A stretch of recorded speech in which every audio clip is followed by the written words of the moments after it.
Meu nome é Domingos Mongestabes, eu sou arquiteto e sou o autor da Ópera de Arame. A ópera foi projetada em um mês e foi construída em 75 dias, desde o dia 15 de dezembro, quando foi iniciada, até o dia 31 de março, quando foi inaugurada. A peça que inaugurou foi Sonhos da Noite de Verão, do Shakespeare. É emocionante, vamos dizer assim, porque você vê uma coisa que você construiu funcionando e de uma maneira muito bonita. Quando você está projetando, você não imagina o sucesso de sua obra. É como uma canção. O compositor nunca vai imaginar se vai ter sucesso ou não. E fez um sucesso enorme. Começou a atrair pessoas desde o início, tudo que o mundo estava publicando, em revistas, jornais. E teve um prêmio ainda muito maior. A revista AU, Arquitetura e Urbanismo, se não me engano em 2001 ou 2002, eu não me lembro exatamente a data,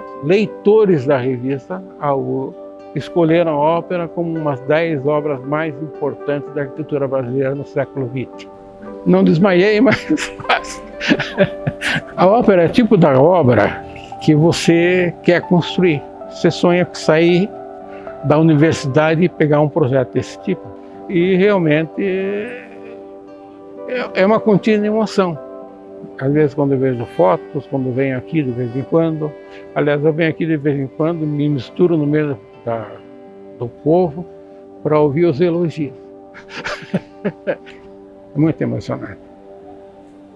A satisfação de ter feito uma coisa original e realmente é uma marca do meu trabalho. Essa obra e o Universidade de Nível do Meio Ambiente, que também é uma obra absolutamente original. Acho que naquela época, em 91, tinha um anjo passando por cima de mim. Já faz isso. Sempre desejei ser arquiteto, morava ainda em Castro, aos 14, 15 anos. Eu trabalhava numa livraria e acompanhei a construção de Brasília, pelos jornais, pelas revistas, e aquilo me motivou, eu quero ser arquiteto. Eu vim para Curitiba exatamente para fazer o vestibular, só que não existia no momento cursos de arquitetura em Curitiba. Então eu entrei em engenharia, que era a coisa mais próxima. Isso em 1960. Em 62, abriu o curso de arquitetura em Curitiba. Eu e mais 5 colegas meus que estudavam engenharia, passamos para o curso de arquitetura. Em 63, eu comecei a trabalhar com o Jaime Lerner. Montamos uma empresa, logo que nós nos formamos, e trabalhamos juntos até o momento em que ele foi designado para prefeito de Curitiba. Em 65, eu entrei para a prefeitura, para trabalhar no desenvolvimento do plano diretor de Curitiba. Tive sorte, fiz uma série de projetos para a prefeitura, uma boa parte deles não foi executada, mas um que foi executado é a Praça 29 de Março. E em 78, eu fui para a Secretaria do Meio Ambiente, e daí comecei a trabalhar com parques. Havia na cidade, pela prefeitura, pelo prefeito, um interesse em construir um teatro específico para a prefeitura. Em 91, um assessor do prefeito, Constantino Viaro, ele descobriu esse espaço aqui.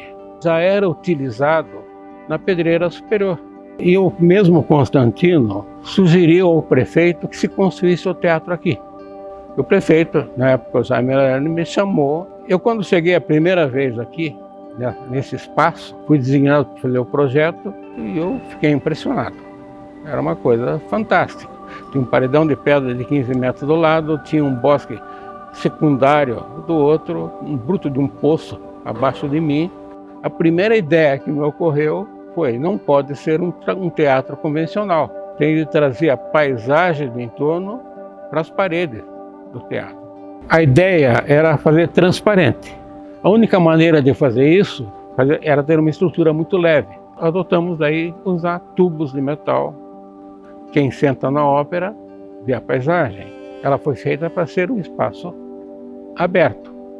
Tanto que a cobertura era para ser, e foi executada inclusive, como com lona. Era uma cobertura em lona, feita em gomos, que se movimentavam. Então nós podíamos até deixar totalmente aberta a cobertura. Não funcionou porque foi difícil vedar frestas e realmente não funcionou e teve de se trocar. E as paredes eram abertas. se substituiu a cobertura por acrílico, você vedou com vidro a lateral das paredes. O vidro por quê? Para manter a transparência. Com isso, a ópera se tornou fechada. Eu era professor de acústica. Eu fui professor de acústica e fazia também assessoria. Então eu tinha um espaço redondo na minha frente. E por acaso, uma plateia redonda, ela coloca em média o espectador mais perto do palco. Então, devido à sugestão do ambiente e devido a essa ideia e também essa questão que o redondo se adapta melhor ao meio ambiente natural. Aqui não era exatamente natural, mas era o restante de um ambiente natural. Então, eu parti de um círculo, caberiam cerca de 1.500, 2.000 pessoas, na ideia original. Daí o que se faz? Coloca em volta os acessos, as rampas de acesso. Em cima das rampas de acesso você coloca os camarotes. Em cima disso você tem de cobrir. Essa é, vamos dizer, a volumetria original da ópera. Como você começa a montar o esquema geral. Tinha uma pessoa que brincava comigo, né, que eu passei na frente de uma loja de animais e vi uma gaiola. Isso que me inspirou. A estrutura de aço é esbelta, daí você vai montando e as ideias vão vindo, daí aquela ideia clássica. Eu tenho um cubo com arestas de tubos, então eu preciso de contraventamento. Para fazer o contraventamento, o que eu fiz? Aqueles arcos. Os arcos que fecham todas as faces desse cubo foram colocados para contraventar. Ele não só contraventa, como ele também pode ser associado a uma estrutura clássica. Para cobrir, a única solução mais viável, no caso, é uma cúpula. E daí sobrava a questão do palco. Tecnicamente, o palco não podia ser redondo. O palco tinha de ser retangular. E acabou se encaixando perfeitamente no conjunto, porque o sistema estrutural foi o mesmo. Que era essa aparência clássica, embora não fosse a intenção, ela resultou do processo. Os meus pilares são 4 tubos ligados entre si. E entre os tubos eu coloquei uns tubinhos mais estreitos, para lembrar as fissuras das colunas gregas. Mas de uma maneira bem discreta, vamos dizer assim. E também havia outras coisas. Por exemplo, na época, tinha voltado à moda com os 3 tenores a ópera. Então, tocava ópera em tudo que é canto. Ligava o ferro elétrico, tocava a ópera, né? Me pediram que tinha de ter camarote, que tinha que ter uma aparência clássica. Preocupou um pouco, porque eu sou um arquiteto modernista. Vi um outro dado. Tinha que ser construído muito rápido. O prefeito colocou, eu quero o teatro pronto para inaugurar o Festival de Teatro. E, na verdade, não havia um projeto convencional como um projeto de arquitetura, plantas, cortes, fachadas, não tinha nada disso, porque nós não tínhamos nem estrutura e nem tempo para fazer um projeto executivo, como se dizia antigamente. Nós fizemos uma série de croquises em papel sulfite, A4, a lápis, da ópera, vamos dizer, plantas, as elevações, etc.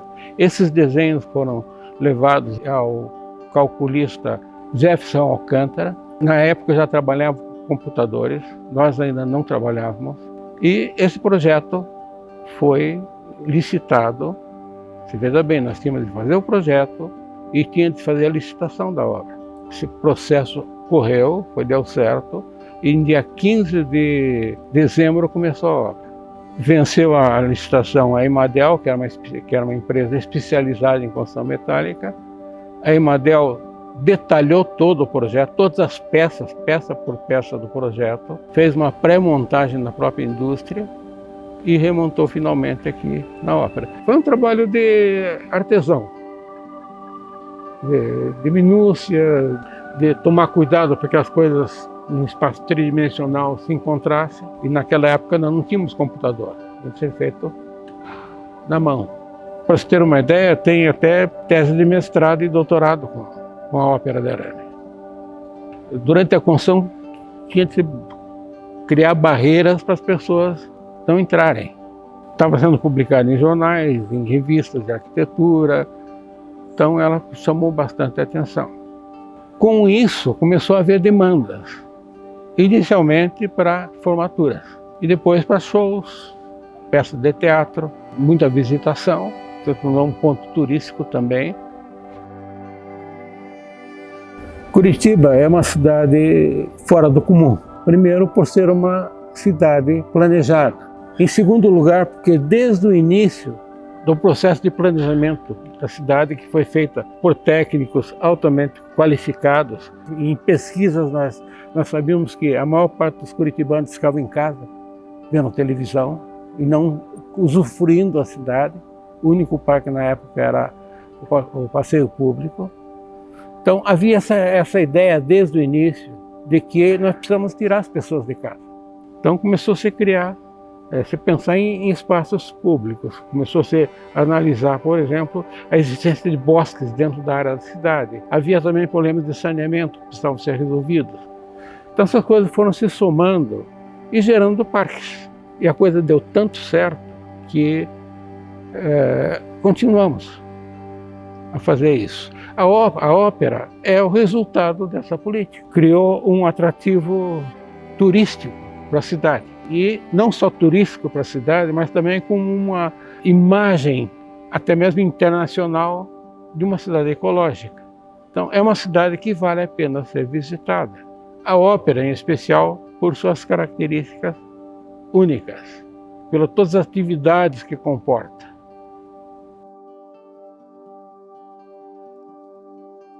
Então, é uma coisa que deve ser usufruída, não apenas por turistas, mas também pelos curitibanos em geral. Esse espaço da ópera era uma pedreira, como era uma pedreira também o espaço da Unilivre. Essa pedreira da ópera, ela estava desativada há mais de 20 anos. Se usava a pedreira na parte superior e ninguém sabia o que tinha aqui, até que o Constantino descobriu. Então, era um buraco, era um espaço ferido. Quer dizer, o homem feriu aquele espaço. Essa reconstrução, esse reaproveitamento do espaço com esse teatro, ele, de certa forma, é um pedido de perdão. Eu estou recuperando aquilo. Inclusive, esse significado foi explorado. Vamos dizer, nós estamos recuperando aquilo que estava perdido. Aqui, estamos curando aquilo que foi machucado. Essa simbologia também foi muito interessante, é o tipo de coisa, é o tipo de consequência que eu, no momento que estava fazendo o projeto, não imaginei, mas que alguém recuperou. A ópera redimiu as pessoas que exploraram isso aqui e destruíram o morro que tinha aqui para tirar a pedra. Como se tivéssemos enchido de novo esse buraco que ficou, né? O teatro, em geral, tudo que ele comporta, seja dança, seja música, seja teatro, até seja uma palestra, seja uma formatura, ele realmente é uma coisa...